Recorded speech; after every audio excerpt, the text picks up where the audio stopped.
Les points focaux des ministères en formation depuis ce matin sur les droits humains et les mécanismes de leur protection. C'est un atelier organisé par la Commission nationale des droits humains, CNDH.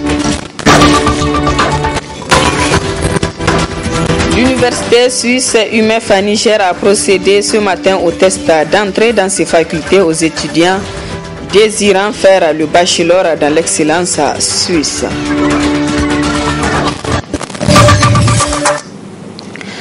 Mesdames, Messieurs, bonsoir et bienvenue à cette grande édition d'information sur la télévision Labari. Ouverture ce matin à la salle de réunion du Palais des Sports d'un atelier de formation de la Commission nationale des droits humains CNDH. Cet atelier qui durera 2 jours est destiné aux points focaux des ministères qui seront formés sur le thème les droits humains et les mécanismes de leur protection. Le compte-rendu de Nafissa Yahaya et Ibrahim Abdou. Renforcer les capacités des points focaux du ministère sur les droits humains et les mécanismes de leur protection, tel est l'objectif assigné à cet atelier de formation organisé par la Commission nationale des droits humains CNDH en collaboration avec la délégation de l'Union européenne. Après ce bref rappel des principes des droits de l'homme, je m'en vais aborder l'objet de la présente rencontre. Il s'agit d'une session de formation destinée à une vingtaine de participants issus de certains ministères sectoriels. Cet atelier est le fruit d'un partenariat avec la délégation de l'Union européenne au Niger et la Commission nationale des droits humains à travers le projet Appui à la promotion et à la protection des droits humains au Niger. La mise en œuvre du dit projet permettra à la Commission d'entreprendre plusieurs activités de terrain, mais aussi l'organisation des sessions de formation à l'endroit des acteurs étatiques et non étatiques.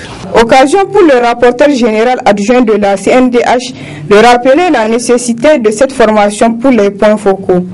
Afin d'assurer la visibilité de ces actions au niveau de tous les secteurs socio-professionnels, la Commission nationale des droits humains a mis en place des points focaux au niveau des ministères, des différents ministères.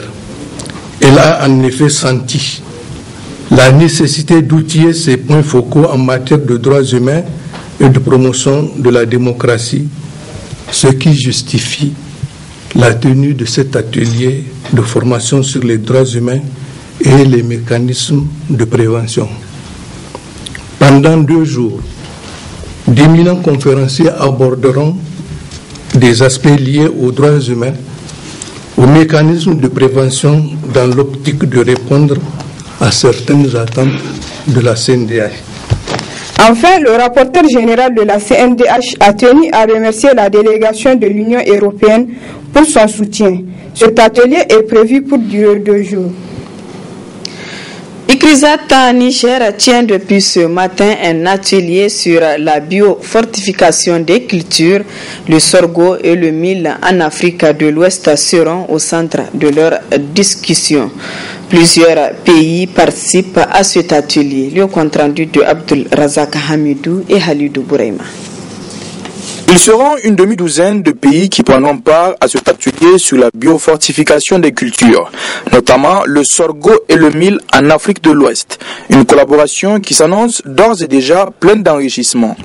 Un atelier qu'accueille l'Institut international de recherche sur les cultures des zones tropicales semi-arides. La biofortification des cultures consiste à créer des variétés qui sont riches en certains éléments nutritifs. Et dans ce cas précis, il s'agit d'éléments nutritifs tels que le fer et le zinc. Donc les variétés, que ce soit le mil ou le sorgho, elles ont naturellement du fer et du zinc dans leur constitution. Donc maintenant, ce qu'on cherche, c'est identifier les variétés qui ont le plus fort taux de fer et de zinc, afin donc de prendre ces caractéristiques-là pour les mettre dans des variétés populaires que les paysans aiment. Pourquoi le fer et le zinc? Parce que le fer et le zinc sont deux éléments nutritifs très importants dans la santé, notamment des jeunes enfants et aussi des femmes allaitantes. D'où l'idée d'investir dans la production de variétés riches en fer et en zinc. Ce programme a commencé il y a 2 ans, donc les différents pays ont eu à mener des activités. Donc l'objectif aujourd'hui, c'est que chacun des pays présente ce qu'il a mené comme activité et donc discuter donc de la suite, comment ajuster le programme de recherche, comment les activités se font, là où il y a des problèmes, comment les ajuster, et ensuite discuter d'un plan de business sur comment ces variétés vont se retrouver au niveau des utilisateurs. Voilà pourquoi nous avons invité des producteurs. Nous avons également invité une firme sémencière très importante du Niger à assister, puisque ce sont eux qui vont être les disséminateurs de ces technologies. Ces pays sont le Sénégal, le Burkina, le Ghana, le Nigeria, l'Inde, les États-Unis et le Niger. Nous avons la participation de collègues du Sénégal, du Ghana, du Nigeria et du Burkina Faso, bien sûr ceux du Niger également. Et nous avons donc la présence aussi du directeur du programme Harvest Plus qui est venu des États-Unis, plus un collègue qui est venu de l'ECRISAT de l'Inde. On va parler de l'état d'avancement de nos recherches sur les variétés de mil biofortifiées, avec vraiment l'expertise de tout ce monde-là, avec l'échange de haut niveau que nous allons avoir entre chercheurs, avec aussi la situation actuelle de nos pays, dont le besoin vraiment en biofortification est de plus en plus donc, important, vu donc les carences qui ont été notées au niveau des enfants, au niveau des femmes et au niveau vraiment de toute la population même, on peut dire. Nous comptons vraiment échanger sur nos expériences vécues, échanger sur les travaux déjà effectués, échanger sur les problèmes que nous rencontrons sur le terrain, échanger sur vraiment tous les défis qui se posent donc à la sécurité alimentaire en Afrique. Cet atelier durera 2 jours et se poursuivra demain avec la visite des champs à Sodoré. La toute nouvelle université suisse UMEF à Niger a procédé au test d'entrée dans ses facultés aux jeunes étudiants désirant faire le bachelor dans l'excellence suisse. Ce sont près de 300 candidats qui ont subi le dit test dans les locaux de cette prestigieuse université située en face du mur du garage de la municipalité de Niamey. Le résumé avec Adamou Soumana et Abdel Nasser Seydou. Ils sont des centaines de jeunes Nigériens de sexe arrivés de fréquenter la prestigieuse université suisse IMEF, la toute première université européenne nouvellement implantée à Niamey. Mais ne peut être étudiant à Swiss IMEF University of Niger qui le veut, d'où la tenue d'un test de sélection afin de mieux préparer l'élite de demain dans les filières comme le droit, la diplomatie et les relations internationales, mais également en management. Un test qui s'est déroulé dans la transparence la plus totale à la satisfaction des responsables du Swiss IMEF University of Niger. Là actuellement, on a plus de 300 candidats qui sont dans les salles qui sont en train de composer les épreuves pour le test d'entrée. Alors un test d'entrée parce que nous voudrons former les leaders de demain. Nous voudrons aider ces jeunes, leur apprendre comment progresser dans le monde d'aujourd'hui avec des professeurs de très haut niveau, et pour cela nous avons besoin d'avoir des étudiants qui ont le niveau.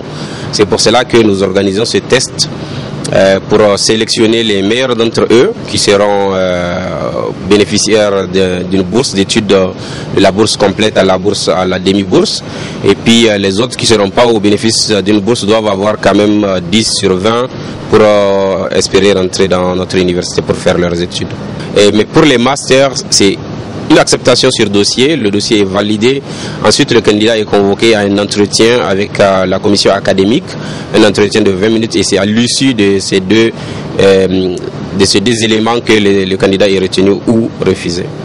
Nous avons le même corps professoral de Genève qui va enseigner dans la branche de Niamey comme dans les autres branches du groupe Swiss IMEF University. Nous avons un double diplôme, ça veut dire nous délivrons un diplôme nigérien et un diplôme de Genève parce que c'est des profs de Genève qui enseignent ici à Niamey. Nous avons 34 ans d'existence, donc nous ne sommes pas une nouvelle université qui vient d'être créée. Il y a déjà un background qui est derrière. Après près de 3 heures d'horloge qu'a duré ce test, les candidats ressortent sereins et confiants, tout en justifiant les raisons de leur choix portés sur Swiss UNF University of Niger. Je viens de faire le test de l'UNF. Je suis venu de DIFA. Un bon candidat, les sujets ne sont pas vraiment difficiles. C'est abordable vraiment. Les culture générale, les textes, en plus forte, les rédactions, vraiment c'est pas vraiment difficile, c'est vraiment abordable. En général, ça va quoi. Donc on espère quelque chose. Et l'université vraiment, ça promet si c'est ça. Si c'est l'environnement, bon ça va. Donc on atteint un enseignement de qualité, de la rigueur. Et bon, c'est tout. Bon, les épreuves étaient abordables, c'était moins difficile. Bon, on garde espoir. C'est une nouvelle université ici à Niamey. Bon, en plus les filières, il y a vraiment des filières qui ne sont pas vraiment ici dans les autres instituts, comme diplomatie, relations internationales, un truc du genre. On attend d'eux qu'ils nous prennent quoi. On attend aussi qu'ils nous donnent des bonnes formations quoi. Notons que les résultats de ces tests seront proclamés dans les prochains jours, voire semaines, et pour ceux n'ayant pas pu déposer leur candidature à temps, ne vous en faites pas, car un autre test de rattrapage est prévu pour le 19 septembre 2017. Bonne chance aux candidates et candidats pour un cursus académique d'excellence à Niamey avec Swiss UNF University of Niger. Cérémonie d'ouverture ce matin de la session ordinaire du Conseil supérieur de la communication CSC au titre du mois d'août 2017. 6 points sont à l'ordre du jour de cette session. Le résumé de la cérémonie d'ouverture. Pour perpétuer le sacrifice du prophète Ibrahim. Au cours de cette session du Conseil supérieur de la communication, les conseillers auront à examiner 6 points qui sont inscrits à son ordre du jour. Le président du CSC a dans son discours indiqué que l'accent sera mis sur le point relatif à la validation du projet du rapport de l'étude d'audience des télévisions nigériennes. Le projet d'ordre du jour de la session ordinaire du CSC au titre du mois d'août 2017 comporte 6 points. À savoir 1. Examen et adoption du procès verbal de la session ordinaire du mois de juillet 2017. 2. Information sur le Conseil supérieur de la communication. 3. Examen et adoption du rapport du groupe de travail chargé de préparer l'audience publique de retrait des fréquences en cessation d'exploitation. 4. Validation du rapport de l'étude d'audience des télévisions nigériennes. 5. Examen et adoption des rapports du Conseil de presse. 6. Questions diverses. Parmi ces points, il me plaît de mettre l'accent sur celui relatif à la validation du rapport de l'étude d'audience des télévisions nigériennes. L'objectif visé à travers cette étude commanditée par le CSC est de mesurer les audiences de ces télévisions et les préférences programmatiques des téléspectateurs. Cette étude va permettre aux télévisions nigériennes, d'une part, de mesurer la valeur économique des espaces réservés à la publicité, ainsi que la pertinence de leurs choix éditoriaux, et d'autre part, d'améliorer le contenu des programmes et la qualité des offres en tenant compte désormais des besoins et préférences des téléspectateurs. Enfin, cette étude va combler un grand vide en matière d'audiométrie des médias au Niger. Le rapport provisoire de l'étude, qui sera soumis à la validation de la plénière du CSC, est le fruit d'une collecte des données menée dans les 5 arrondissements de la ville de Niamey, auprès d'un échantillon représentatif dont l'âge varie entre 16 et 70 ans. Je vous invite donc à lire avec minutie ce rapport, afin de formuler des observations susceptibles d'améliorer sa qualité. Le président du Conseil supérieur de la communication, Abdraman Ousmane, a saisi cette occasion pour souhaiter à l'avance ses vœux de bonne fête à tous les conseillers, au personnel administratif et technique du CSC, ainsi qu'à toute la famille de la presse nigérienne. L'ambiance bat son plein un peu partout dans les différents points de vente de bois de Niamey, surtout en cette période de préparatifs de la fête de Tabaski. Les fidèles musulmans viennent acheter le bois pour la grillade. Le reportage est de Yefta Ourbi. Ils sont nombreux en cette période de préparatifs de la fête de Tabaski. Ce sont les vendeurs de bois de chauffe, les bois que beaucoup de musulmans préfèrent pour la grillade des moutons. Mais avec la situation économique que traverse le pays, les clients trouvent que les bois sont devenus chers en ce moment. Comparativement aux années précédentes, donc le bois, chaque année, on voit que donc il y a un rehaussement du prix du bois. C'est même chaque année. Donc ici, bon, il reste à peu près 5 jours, mais quand même jusque-là, vraiment le prix ne fait qu'augmenter du jour au lendemain. On est obligé d'acheter parce que les gens se sont habitués à cuire la viande avec du bois, donc on n'a pas d'autre choix. Donc je lance un appel vraiment de revoir leur prix. Cependant, les grossistes se plaignent de la décision prise par les autorités pour empêcher la circulation des camions de bois dans la capitale à certaines heures de la journée. Depuis un certain temps, les autorités de la ville de Niamey et de la région ont pris une décision illégale et une décision verbale, donc pour interdire la circulation du camion du bois dans la ville de Niamey pour le ravitaillement du bois. Donc cette année, le bois est là, mais quand même en brosse. C'est donc la petite quantité qu'on a stockée ici dans la ville de Niamey, donc c'est pas largement suffisant. Mais quand même la disponibilité est en brosse. Donc si on nous donne l'amabilité, donc vraiment de transporter ce bois-là, donc et de faire la livraison dans la journée, donc je pense bien que les gens seront ravitaillés à 100% à bois et énergie sans souci. Face à la cherté des bois de chauffe, l'utilisation de charbon et de tubes carrés pourrait être une alternative plus économique et moins salissant que le bois. Cela pourrait faciliter la tâche à la population pendant la grillade, mais cette pratique pourrait également contribuer à préserver l'environnement. Ce jour, lundi, est le jour du marché de la commune rurale de Liboré. Une de nos équipes en mission dans cette commune s'est intéressée au marché de bétail à quelques jours de la fête de Tabaski. Reportage Hadjara Kolo, Ismaïla Abdoulaye. L'Aïd al-Hada ou fête de Tabaski est la plus importante pour les musulmans.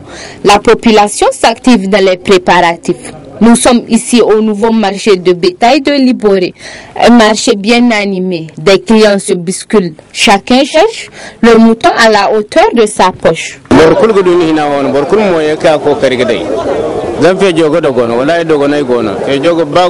Tout celui qui vient ici aura pour sa bourse. Des moutons, il y en a pour toutes les bourses. Le problème est que les uns coûtent plus cher que les autres. Mais ça va.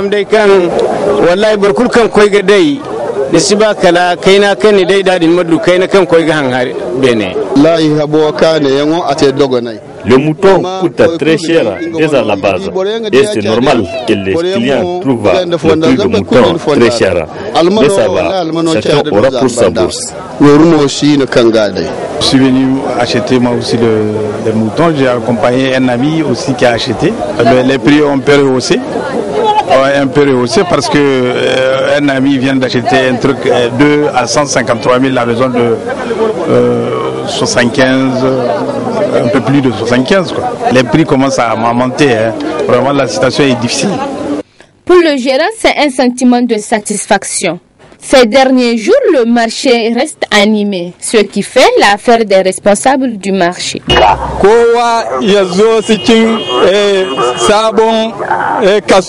demandons à tout le monde de venir dans ce nouveau marché de bétail. Le marché est bien approvisionné en bétail. Vraiment, c'est un grand marché.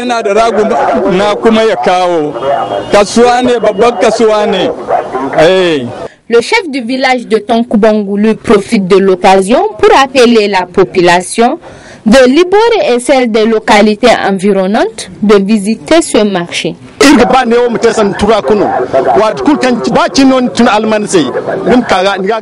Notre souhait est que ce marché devienne comme un grand marché de bétail de la zone.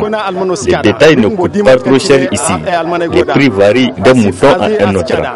Nous appelons seulement les vendeurs et même les clients de venir dans notre marché.